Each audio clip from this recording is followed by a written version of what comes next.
பிரயாணம். அசோகமித்திரன் 1969 எழுதிய சிறுகதை. மீண்டும் முனகல் ஒலி கேட்டு திரும்பி பார்த்தேன். என் குருதேவரின் கண்கள் பொறுக்க முடியாத வலியினால் இடுங்கியிருந்தன. அவரை படுக்க வைத்து நான் இழுத்து வந்த நீளப் பலகை நனைந்திருந்தது. ஒரே எட்டில் அவரிடம் சென்றேன். இனிமேலும் முடியாது என்றார். நான் சுற்றும் முற்றும் பார்த்தேன். அந்த நேரத்தில் ஆகாயத்தில் ஒரு வெள்ளை கீறல் கூட இல்லை. ஆனால் கண்ணு கெட்டிய தூரம் வரை பறந்து கிடந்த மலைச்சாரலை சிறு சிறு மேகங்கள் அணைத்தபடி இருந்தன. நாங்கள் நடந்து வந்த மலை விளிம்பு அந்த இடத்தில் செங்குத்தாக பல நூறு அடிகள் இறங்கி அடியில் ஒரு ஓடையை தொட்டது. தண்ணீர் தேங்கும் குட்டை போல அந்த இடத்தில் ஓடை இருந்தாலும் சற்றே தள்ளி அதுவே ஆவேசத்துடன் பாறைகள் மீது மோதி பள்ளத்தில் பாய்ந்து கொண்டிருந்தது. இந்த பக்கத்தில் மலை உயர்ந்து கொண்டிருந்தது. நாங்கள் வந்த விளிம்பு ஓரமாக இன்னும் 10-12 மைல் போனால் ஒரு கணவாய் வரும். அதற்குப் பிறகு சிறு புதர்களால் நிறைந்த ஒரு சமவெளி பிரதேசம். அது ஒரு காட்டை எட்டி கரைந்துவிடும். அந்த காட்டை தாண்டியவுடன் ஒரு சிற்றாறு. அதன் அக்கரையில்தான் முதலாக மனித வாடை வீசும் ஒரு கிராமம், ஹரிராம்புகூர். 6 மாதங்களுக்கு முன்பு ஹரிராம்புகூரை தாண்டி நானும் குருதேவரும் நடைப்பயணமாக எங்கள் ஆசிரமத்திற்கு வந்து சேர 2 பகல் பொழுதுகள் தேவைப்பட்டன. இப்போது மலையிலிருந்து பாதி இறங்குவதற்குள் ஒரு பகல் போய்விட்டது. அரை மணி நேரத்தில் இருட்டிவிடும். நான் என் சாக்கை பிரித்து பெரியதாக ஒரு துப்பட்டியையும் முரட்டுக் கம்பளியினால் தைக்கப்பட்ட நீளப் பை ஒன்றையும் எடுத்தேன். என் குருதேவரை போர்த்தி இருந்த கம்பளத்தையும் துணிகளையும் அகற்றிய பிறகு துப்பட்டியால் அவரை சுற்றிவிட்டு அவர் மெதுவாக அந்த கம்பளப் பையில் நுழைந்து கொள்வதற்கு உதவினேன். பை அவரது தலையையும் மூடிக்கொள்ள வசதி இருந்தாலும் முகத்தை மட்டும் திறந்து வைத்தேன். கம்பளி மஃப்ளர் ஒன்று இருந்தது. அதை அவர் காது முழுவதும் மூடியிருக்குமாறு தலையைச் சுற்றி கட்டி வைத்தேன். சிறிது கஞ்சி தரட்டுமா என்று கேட்டேன். அவர் கண்களால் கொடு என்றார். சாக்கிலிருந்து மூடியிடப்பட்ட சிறு தகரப் பெட்டி, 2ஆம் உலக யுத்தத்தில் சிப்பாய்களுக்கு கொடுத்த வட்டமான ஒரு தகரப் பாத்திரம், ஒரு இராணுவ தண்ணீர் பாட்டில், இவை 3ஐயும் எடுத்தேன். வட்டப் பாத்திரத்தில் சிறிதளவு தண்ணீர் விட்டுக்கொண்டு தகரப்பெட்டியின் மூடியை திறந்தேன். அதில் பாதி அளவு உறைய வைத்த மண்ணெண்ணெய் இருந்தது. நெருப்புக் குச்சியை பற்ற வைத்து அதன் அருகே கொண்டு போனேன். மண்ணெண்ணெய் குப்பென்று பிடித்துக்கொண்டு ஒரே சீராக எரிந்தது.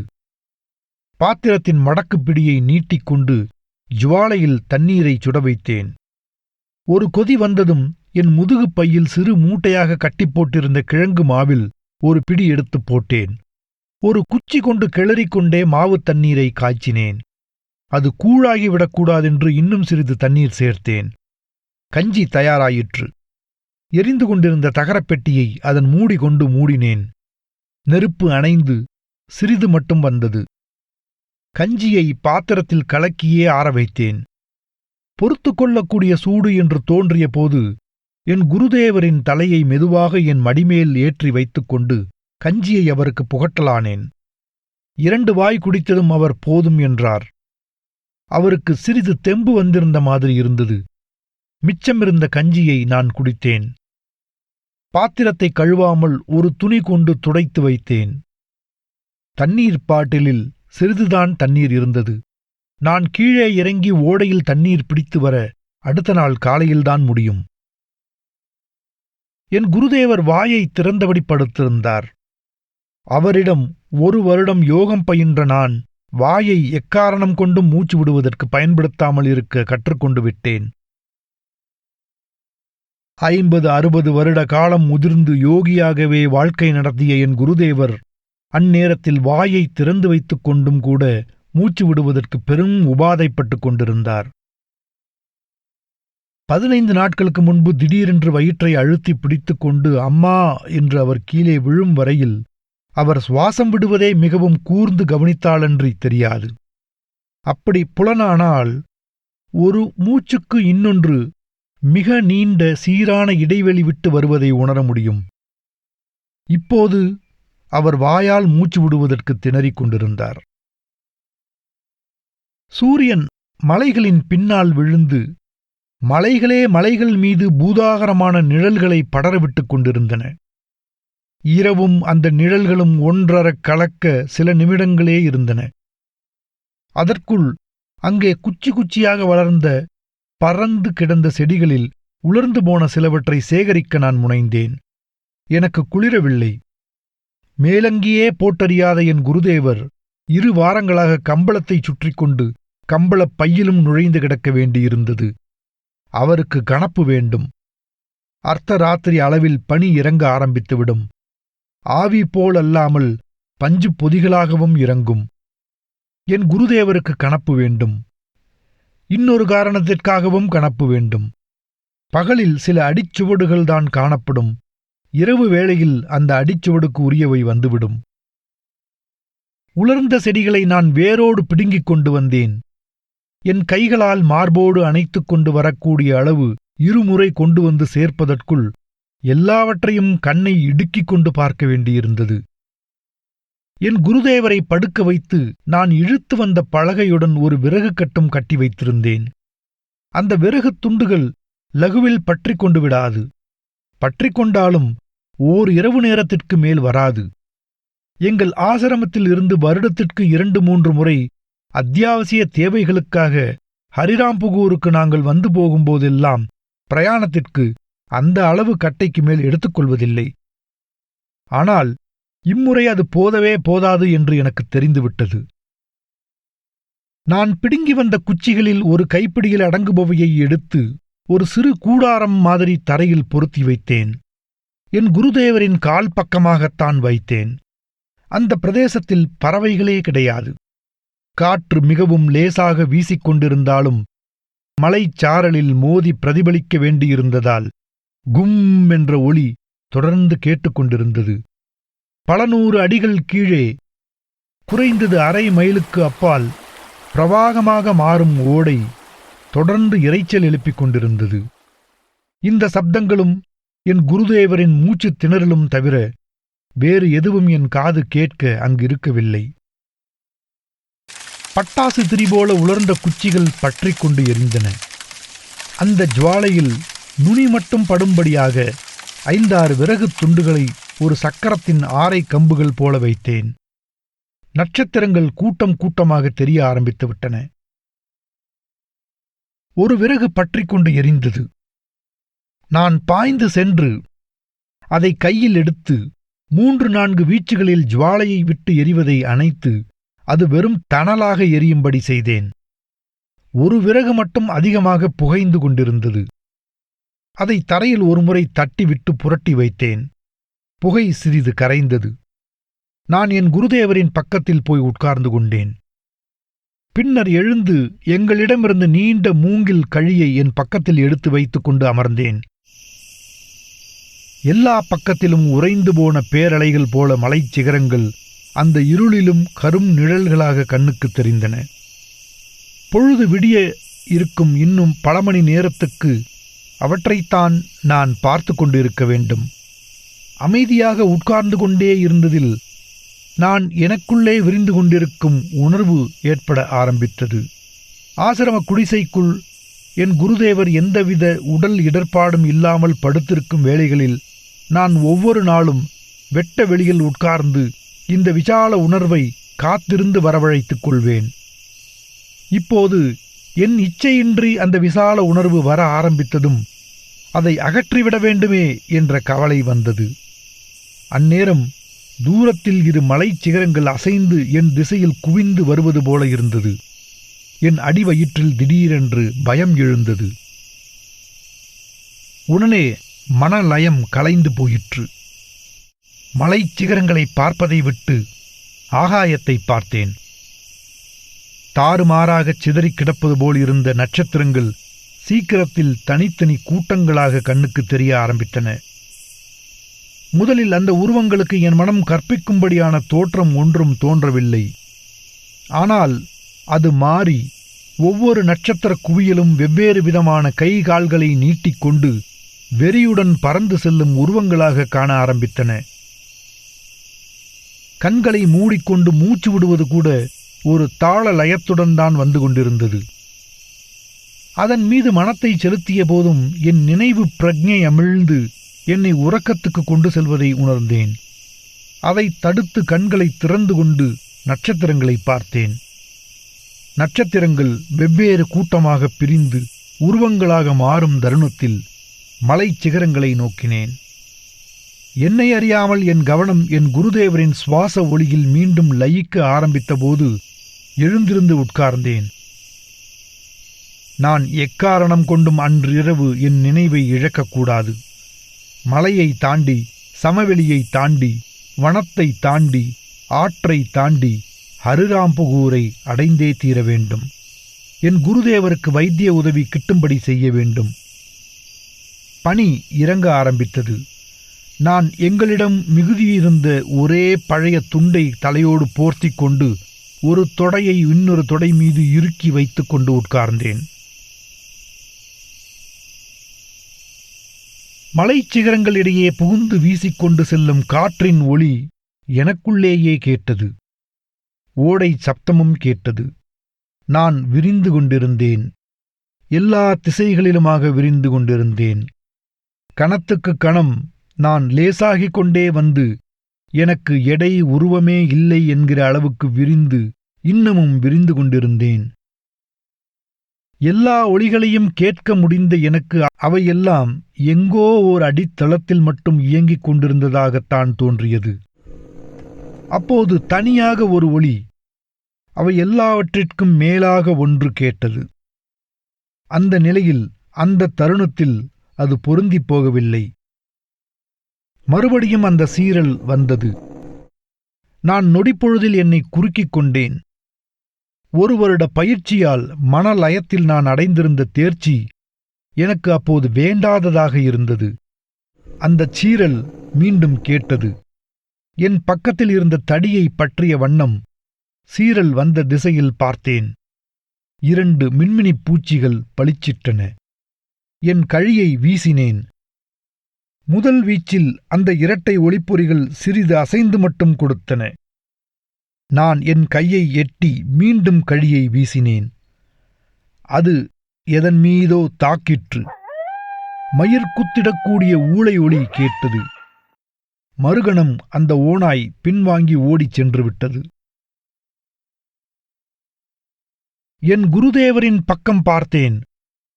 நான் வைத்திருந்த விறகுகள் அநேகமாக எல்லாம் எரிந்து அணையும் தருவாயில் இருந்தன. நடுராத்திரியை கடந்திருக்கக்கூடும்.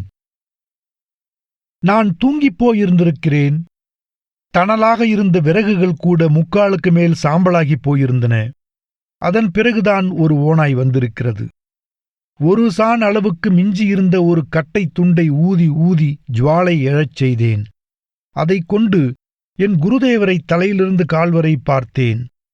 அவர் படுத்திருந்த பையில் கால் பக்கத்தில் சிறிது கிழிந்திருந்தது. நான் ஓரிரு நிமிஷங்கள் தாமதித்திருந்தால் கூட அந்த ஓநாய் கம்பளப் பையை இன்னமும் கிழித்து என் குருதேவரின் காலை கவ்வியிருக்கும். அந்த கட்டை அணைந்து புகைய மட்டும் செய்தது.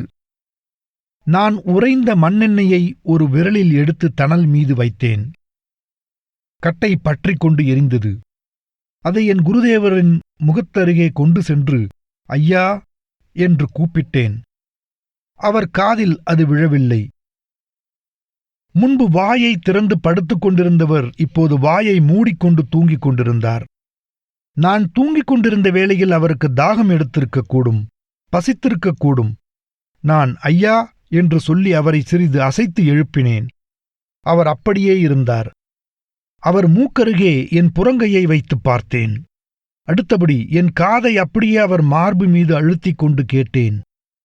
அங்கு காது கேட்பதற்கு ஒன்றும் இல்லை. குருதேவரின் சாவு அதிர்ச்சியைத் தரவில்லை. அப்பழுக்கில்லாத தேக நிலை உடைய அவர் எப்போது நீர் விலகிக் கொண்டிருக்கும்போது கூட தன்னை நகர்த்திக் கொள்ள இயலாத அசக்தி அடைந்திருந்தாரோ அப்போதே நான் எதற்கும் என் மனதை தயார் செய்து கொண்டிருந்தேன். என் யோக சாதனை விடுபட்டுவிடும். அவரை தேடிக் கண்டுபிடித்து அவர் என்னை ஏற்றுக்கொள்ளச் செய்வதற்கு 3 ஆண்டு காலத்திற்கும் மேலாயிற்று. இனி இன்னொரு தகுதி வாய்ந்த குருவை அடைய எவ்வளவு ஆண்டுகள் பிடிக்குமோ தெரியாது. வேறு குரு கிடைப்பாரா என்பதே சந்தேகம். எனக்கு நிர்ணயம் செய்யப்பட்டதற்கிணங்கத்தான் எனக்கு வாய்க்கும். ஹரிராம்புகூரை அடைவதற்குள் என் குருதேவருக்கு ஒன்றும் நேர்ந்துவிடக்கூடாது என்பதே அப்போது என் பிரார்த்தனை. கடைசி சுவாசம் என்று தோன்றும்போது சிறிது பசும்பாலை வாயில் ஊற்ற வேண்டும். இதை வெகு நாட்கள் முன்பே என் குருதேவர் சொல்லக் கேட்டிருக்கிறேன். ஆனால் அன்று அந்த பேச்சே பொருத்தமில்லாததாக இருந்தது. என் போன்றவர்களை 6 அடி குழி தோண்டி புதைக்க வேண்டும் என்று அவர் சொன்னதும் அபத்தமாகப்பட்டது. அன்று நான் பசும்பால் விடத் தவறிவிட்டேன். 6 அடி குழி தோண்டியாவது புதைக்க வேண்டும். அதற்கு எப்படியும் இந்த மலை பாறை இடத்திலிருந்து சமவெளி அருகில் இறங்கியாக வேண்டும். 6 அடி தோண்டி வெறும் மண்ணை மட்டும் போட்டு மூடினால் போதாது. பெரிய பெரிய கற்களையும் போட வேண்டும். ஒரு ஓநாய் அவரை முகர்ந்து விட்டது. அடுத்து ஒரு ஓநாய் படை வருவதற்கு அதிக நேரம் பிடிக்காது. அப்போது அரைகுறை சந்திரன் வந்துவிட்டான். நான் என் குருதேவரை போர்த்து இருந்த துணிகள், கம்பளப்பை முதலியவற்றை மெதுவாக உருவி எடுத்தேன். என் குருதேவரின் முகம் அற்புதமான அமைதியுடன் காணப்பட்டது. சுவாசத்திற்கும் இதயத் துடிப்பிற்கும் நான் தேடியிராவிட்டால் அவர் தூங்கிக் கொண்டுதான் இருக்கிறார் என்று நினைக்கும்படியான தோற்றம். ஒரு பழந்துணியை கிழித்து அவருடைய கால் கட்டை விரல்களைச் சேர்த்து கட்டினேன். அதேபோல் கைகள் 2ஐயும் பிணைத்தேன். ஒற்றை வேஷ்டி கொண்டே அவரை தலை முதல் கால் வரை சுற்றி கம்பளப் பைக்குள் நுழைத்து பையின் வாயை இழுத்து கட்டினேன். மெதுவாக தணல் எரியும்படி செய்து கொண்டு பொழுது விடுவதற்காக காத்திருந்தேன். முழங்கால்களுக்கிடையில் தலையை புதைத்துக் கொண்டு உட்கார்ந்திருந்தேன். கிழக்கு வானத்தில் வெளிர்ச்சாயம் தோன்றுவதற்குள் என்னைச் சுற்றி 2 அங்குல உயரத்திற்கு பனி உதிர்ந்திருந்தது. அந்த அரை வெளிச்சத்தில் நான் மீண்டும் என் குருதேவர் கிடந்த பலகையை இழுத்து நடக்க ஆரம்பித்தபோது பின்னால் ஒரு முறை பார்த்ததில் தூரத்தில் ஒரு உருவம் அசைவதை உணர முடிந்தது. நான் 2ஆம் முறை திரும்பி பார்த்தபோதும் அது அதே தூரத்தில் வந்து கொண்டிருந்தது. இம்முறை அந்த ஓநாய் முனகிற்று. இறந்தவர்கள் எப்படி எடை கூடக்கூடும் என்று தெரியவில்லை. என் குருதேவரை அவர் சுவாசம் இயங்கிக் கொண்டிருந்த போதை விட இப்போது இழுத்துப் போவது கடினமாகிக் கொண்டிருந்தது. காலையில் சற்று நேரத்திற்கு தலையில் பனி இருந்தபோது பலகை என் பின்னால் வழுக்கிக் கொண்டு வந்தது. ஆனால் உச்சி வேலை நெருங்குவதற்குள் அங்கு பனியும் பெய்திருக்குமா என்று தோன்றும் அளவுக்கு எல்லாம் உலர்ந்துவிட்டது. இப்போது நான் இறங்குமுகமாக இருந்தேன். பல சமயங்களில் பலகையை இழுத்து வருவதற்கு பதில் பின்னாலிருந்து தள்ளி நகர்த்தி வந்தேன். கனம் அதிகரித்துக் கொண்டே வந்த அந்தச் சுமை பள்ளத்தில் சரிந்து விழுந்து விடாமல் பாதுகாத்துக் கொண்டு போவது மிகவும் சிரமமாக இருந்தது. முன்னிரவு என் குருதேவர் குடித்து மிஞ்சியிருந்த கஞ்சியை சாப்பிட்ட பிறகு நான் எதுவும் உண்ணாமல் இருந்தபோதும் எனக்கு பசி எழவில்லை. இடுப்பும் தோளும் மட்டுமே வலித்தன. நான் எங்கும் நிற்கவில்லை. மறுபடியும் இரவு வருவதற்குள் மலைப் பிரதேசத்தை கடந்து சமவெளியை அடைந்துவிட வேண்டும் என்ற ஒரே நோக்கமாக இருந்தேன். என் மனத்திடத்திற்கு உடல் திடம் முடிந்த வரையில் ஈடுகொடுத்தது. ஆனால் அது போதவில்லை. நான் அடிமேல் அடி எடுத்து வைத்துத்தான் செல்ல முடிந்தது. நான் பார்த்து கொண்டிருக்கும் போதே மலை நிழல் நீண்டு கொண்டு போவதை உணர முடிந்தது. இன்னும் 4 அல்லது 5 மணி நேரம் வெளிச்சம் இருந்தால் எனக்கு போதும். ஆனால் எனக்கு அது கிடைக்கத் தவறவிட்டு மீண்டும் சுள்ளிகளுக்காக அலைந்து திரட்டி வைப்பதும் அறிவற்றது. சற்றும் எதிர்பார்க்க முடியாத வண்ணம் பல இடங்களில் பாறை வெடித்து பல 100 அடிகளுக்குச் செங்குத்தாக இறங்கியது. அந்த பிளவுகளின் அடியிலும் செடிகொடிகள் வளர்ந்து படர்ந்திருந்தன. அந்த ஒரு பகல் நேர பிரயாணத்திலேயே நான் அந்த பள்ளங்களில் தவறிப்போய் விழுந்த பல மிருகங்களின் சின்னங்கள் அழுகி உலர்ந்து பூச்சி அரித்து காற்றில் சிதறிப்போன சடலங்கள் கிடப்பதைக் கண்டேன். அதிகரித்து வரும் உடல் சோர்வை குறைத்து வரும் வெளிச்சம் சரிக்கட்டி வந்தது. வெளிச்சம் இம்மி அளவு குறைவதையும் என் உடல் முழுதாலும் என்னால் உணர முடிந்தது. என் உடல் எத்தனம் அதிகரித்த போதிலும் என் பிரயாணத்தின் வேகம் வெகுவாக அதிகரிக்கவில்லை. நடப்பதென்று இல்லாமல் நகர்வதற்கே மிகுந்த பிரயாசை எடுத்துக்கொள்ள வேண்டியிருந்தது. என் கண்முன்னால் ஆயிரக்கணக்கான பூச்சிகள் பறப்பது போல தெரிய ஆரம்பித்து விட்டது. இன்னமும் 2 மணி நேர பிரயாணம் இருந்தது. நிமிஷங்கள் செல்லச் செல்ல வெளிச்சம் மறைவதற்குள் நான் மலைப்பிரதேசத்தை கடந்து விடுவேன் என்ற நம்பிக்கை குறைந்து கொண்டே வந்தது. இன்னொரு இரவு பனிவிழும் மலைகளுக்கிடையில்தான் நான் தங்க வேண்டும். பகலில் என் கண்களுக்கு ஒன்றும் படவில்லை. ஆனால் அந்த உணர்வு என்னுடன் இருந்து கொண்டே இருந்தது. அந்த ஓநாய் என்னுடைய ஒவ்வொரு அசைவையும் அறியும். அது வரும்போது தனியாக வராது. கண்ணுக்கெட்டும் தூரத்தில் சமவெளி தெரிந்தது. ஆனால் அதை நம்பி நான் பிரயாணத்தை தொடர முடியாது.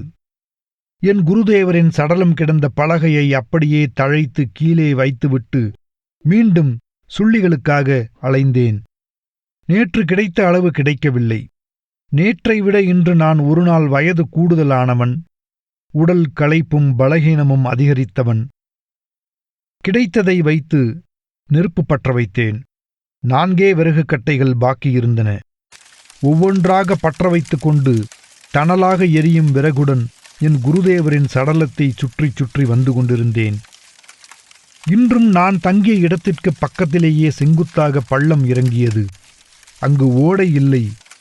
அது எங்கோ வேறு திசையில் சென்றுவிட்டது. இந்த பள்ளத்தின் அடியில் புதர்தான் மண்டியிருந்தது. நேற்று பிரயாணத்தை நிறுத்தியபோது எனக்கு பீதி எழவில்லை. என் குருதேவர் நேற்றும் உடலால் எனக்கு எவ்வித உதவியும் செய்ய இயலாதவர். அந்த விதத்தில் நேற்றும் நான் தனியன்தான். ஆனால் நேற்று இல்லாத பீதி இன்று என் அறிவை சுருக்கிக் கொண்டிருந்தது. என் வாழ்க்கையின் சாதனைகள், லட்சியங்கள், சிந்தனை அடிப்படைகள், ஆசைகள், உணர்ச்சிகள் எல்லாம் ஆவியாக பறந்து போய் என் குருதேவரின் சடலத்தை முழுமையாக சமவெளியில் அடக்கம் செய்துவிட வேண்டும் என்பதைத் தவிர வேறு இலக்கு ஒன்றும் இல்லாமல் இருந்தேன். இன்னொரு இரவு பணி உயிரற்ற சடலத்தை ஒன்றும் செய்துவிட முடியாது. ஆனால் என் பற்களிலும் எலும்புகளிலும் கூட இழையோடும் பீதியுடன் இருந்தேன். என் உடலெல்லாம் காதாக கேட்டுக்கொண்டிருந்தேன். நன்றாக இருட்டிய பின் காற்று ஓசையோடு வேறொன்றும் கேட்க நான் அதிக நேரம் காத்திருக்க நேரமில்லை. மெல்லிய சீரலுடன் பல ஜதை மின்மினி பூச்சிகள் என்னை நோக்கி முன்னேறிக் கொண்டிருந்தன. நான் ஒரு கையில் கொள்ளிக்கட்டையையும் இன்னொன்றில் மூங்கில் கழியும் எடுத்து காத்திருந்தேன். அந்த இருட்டிலும் என் கண்கள் ஓரளவு பார்க்கத் தொடங்கிவிட்டன. ஓநாய்கள் கூட்டமாக வந்தாலும் 15-20 அடி தூரம் இருக்கையில் பிரிந்து எங்களை சுற்றி வர ஆரம்பித்தன. ஒவ்வொன்றும் உரும ஆரம்பித்து சிறிது நடந்து பின்வாங்கி ஒருமுறை சீறி முன்னேறி பின்வாங்கி எங்களை சுற்றிய வண்ணம் இருந்தது. நிமிஷங்கள் யுகங்களாக நகர்ந்தன. ஓநாய்கள் எங்களை சுற்றும் வட்டத்தின் விட்டம் அங்குலம் அங்குலமாக குறைய ஆரம்பித்தது. 5-6 ஓநாய்கள் முழு வளர்ச்சி பெற்றவை. அவையெல்லாம் வாளை பின்னங்கால்களுக்கிடையில் பொருத்தி வைத்துக் கொண்டு எங்களை சுற்றின. நான் என் குருதேவரின் தலைப்பக்கமாக நின்று கொண்டு நாட்புறமும் மாறி மாறி என் கொள்ளிக்கட்டையை ஆட்டிய வண்ணம் இருந்தேன். பகலெல்லாம் ஓநாய்களை கண்ணெதிரே பாராமல், ஆனால் அவை எங்களை தாக்க எங்கோ தூரத்தில் பின்தொடர்ந்து வருகின்றன என்ற உணர்வே என்னை பெரும் பீதியில் விரைப்பாக இருக்கச் செய்தது. இப்போது அவற்றை நேரே கண்டவுடன் என் ஆழ்ந்த அமைதி ஏற்பட்டது. அந்நேரத்தில் எனக்கு சிந்தனைகளே அவ்வப்போது எழாமல் போவதையும் உணர்ந்தேன். நான் மிகவும் நிதானமாக என் கைகளை அசைத்துக் கொண்டிருந்தேன். ஓநாய்கள் எங்களை இன்னமும் சுற்றிச் சுற்றி வந்த வண்ணம் இருந்தன. நான் முதலில் தாக்க வேண்டும் என்று அவை காத்திருந்தது போல தோன்றிற்று. எனக்கும் அந்த ஓநாய் கூட்டத்துக்கும் இடையே எழுந்திருந்த ஒரு இக்கட்டு நிலையை இருவரும் தீவிரப்படுத்தாமல் இருந்தால் இரவின் எஞ்சிய நேரம் அப்படியே கழிந்துவிடும் என்று கூட தோன்றிற்று. பகல் என்று ஏற்பட்டவுடன் ஓநாய்கள் பின்வாங்கிவிடக்கூடும். நான் நிச்சயமாக இருந்தேன். அந்த ஓநாய்களின் அடக்கமான உருமல் கூட அப்போது அப்பிரதேசத்தின் அமைதியோடு பொருந்திவிடக்கூடியதாகவே தோன்றியது. தாமாகவே தங்களுக்குள்ளாகவே ஏற்படுத்திக் கொண்ட ஒரு நியதிக்கு அவை தம்மை கட்டுப்படுத்திக் கொண்டு அதிலிருந்து இம்மியளவு பிறழத் தயாராக இல்லாதிருப்பது போல எங்களை வலம் வந்து கொண்டிருந்தன. எனக்கு அந்த ஓநாய்கள் மீது பெரும் பரிவு ஏற்பட்டது. அவற்றை காலம் காலமாக நான் அறிந்து பழகியது போல ஒரு உணர்வு ஏற்பட்டது. ஒரு நிலையில் நானே அவற்றுடன் சேர்ந்து என்னையே சுற்றி வருவது போல தோன்றிற்று. அப்போது என் கையிலிருந்த கொள்ளிக்கட்டை சற்றென்று அணைந்துவிட்டது. ஜுவாலை எழுப்ப அதை நான் வேகமாக வீசினேன். அப்போது அந்த மலைப்பிரதேசமே மூச்சு விடுவதை அப்படியே நிறுத்திக் கொண்டு தம்பித்து கிடப்பது போல தோன்றிற்று. என் கை கட்டை முழுவதும் அணைந்துவிட்டது. அதை போட்டுவிட்டு கீழே தணல் நுனிகளுடன் கிடந்த கட்டைகளில் ஒன்றை பொறுக்கி எடுக்க நான் தீயின் பக்கம் குனிந்தேன். ஒரு அரை கணம் ஓநாய்கள் உருமுவது கூட நின்றுவிட்டது. அடுத்து பேரிரைச்சலுடன் பெரிய ஓநாயாக ஒன்று என் மேல் பாய்ந்தது. என் முகத்துக்கு நேரே பயங்கரமாக விரிந்து வந்த ஓநாயின் வாயில் என் கை விறகு கட்டையை திணித்தேன். அது ஊளையிட்டுக் கொண்டு பின்வாங்கிற்று. அந்த நேரம் வேறு சில ஓநாய்கள் என் குருதேவரின் உடலை போர்த்தியிருந்த கம்பளப் பையை கடித்து கிழிக்க ஆரம்பித்தன. அதுவரை நிலவிய அமைதி, நீதிக்கு உட்பட்ட கட்டுப்பாடு எல்லாம் நொடிப்பொழுதில் சிதறுண்டு போயின. என்னை ஒவ்வொரு ஓநாயாகத்தான் தாக்கின. ஆனால் உயிரற்று கிடந்த என் குருதேவரின் சடலத்தின் மீதே கூட்டமாக பாய்ந்தன. நான் என் மூங்கில் கழியை சக்கரமாகச் சுற்றினேன். ஒவ்வொரு முறை என் கழி எதையாவது தாக்கும்போது என் தோள் பட்டை விண்டு விடுவது போல நான் எதிரடி உணர முடிந்தது. இப்போது ஓநாய்கள் என் மீதும் 2-3 தாக்கின. அந்த நேரத்தில் எங்களுக்குள் இருளே நிலவாதது போல் இருந்தது. என் இரத்தமும் ஓநாய்களின் இரத்தமும் தீப்பற்றி வெடித்த வானம்போல் எங்கள் மேலேயே சிதறி சுற்றுப்புறமெல்லாம் சிதறி விழுந்தன. ஓநாய்கள் உருமிக்கொண்டு பாய்ந்து வந்து பிடுங்கி அடிபட்டு பின்வாங்கி மீண்டும் பாய்ந்த வண்ணம் இருந்தன. அப்போது இன்னொன்றையும் உணர்ந்தேன். என் சுய நினைவில் கற்பனை செய்தும் பார்க்க முடியாத ஒலிகளை, உரத்த ஒலிகளை நான் எழுப்பிக் கொண்டிருந்தேன். அந்த போரில் நானும் ஒரு பயங்கர விலங்காக மாறிப்போயிருந்தேன். ஒரு நிலையில் நாங்கள் இரு தரப்பினரும் சம வலிமை பெற்றவர்களாக தோன்றினோம். ஓநாய்களுக்குள் ஓநாயாக நான் இருந்தேன். ஆனால் அது நீடிக்க முடியவில்லை. ஓநாய் படையின் பெரும்பகுதி அடிபட்டு ஊனமுற்று ஓடிப்போய்விட்டது.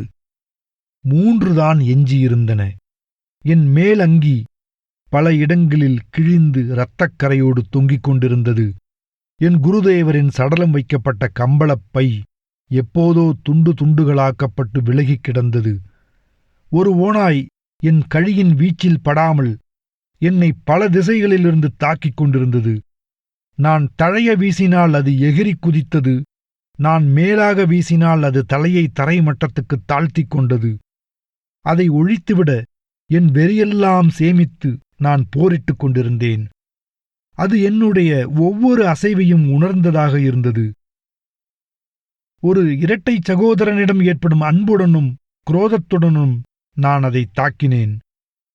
நான் இருந்த இடம், என் குருதேவரின் சடலம், மற்ற ஓநாய்கள் ஆகிய எல்லாவற்றையும் மறந்து அந்த ஒரு ஓநாயை துரத்தி ஓடினேன். அது பெரியதாக ஊளையிட்டுக் கொண்டே இருட்டில் ஓடி மறைந்தது.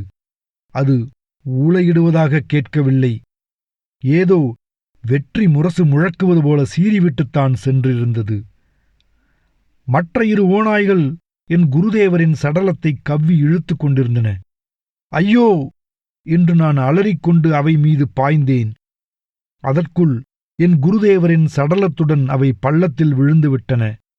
அதுவரை என் கண்ணுக்கு எல்லாமே வெட்ட வெளியாகத் தெரிந்தது தடைப்பட்டு விட்டது. ஐயோ ஐயையோ என்று அலறிக்கொண்டு நான் பாய்ந்தேன். காலில் ஏதோ தடுக்கிற்று. என் குருதேவரை நான் கிடத்தி இழுத்து வந்த பலகையாகத்தான் இருக்க வேண்டும். நான் விழுந்தேன். நான் தரையை அணுகுவதற்குள் என் நினைவு நீங்கிவிட்டது. நான் மீண்டும் விழித்துக் கொண்டபோது என் மீது லேசான பனிப்போர்வை இருந்தது. காலை சூரியனின் ஒளிக்கதிர்கள் நேரடியாக என் கண்களை தாக்கின. அப்படியே படுத்திருந்தவன் ஒரு குலுக்கலுடன் எழுந்தேன். பஞ்சு போல பனி சிதறிற்று.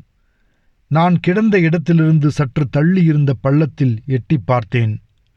விளிம்பு ஓரமாக இறங்கி ஓட்டமும் நடையுமாக பள்ளத்தின் அடியை அடைந்தேன். ஓநாய்கள் என் குருதேவரின் வயிற்றுப் பாகத்தை குதறித் தள்ளியிருந்தன. தலையையே காணோம். உடலெல்லாம் இரத்தம் வெளிப்பட்டு உறைந்திருந்தது போல் இருந்தது. கை கட்டை விரல்களை கட்டியிருந்த துணி அறுபட்டுக் கிடந்தது. ஒரு ஓநாயின் கால் அதன் தோள்பட்டையோடு பிய்த்து எடுக்கப்பட்டு என் குருதேவரின் வலது கைப்பிடியில் இருந்தது.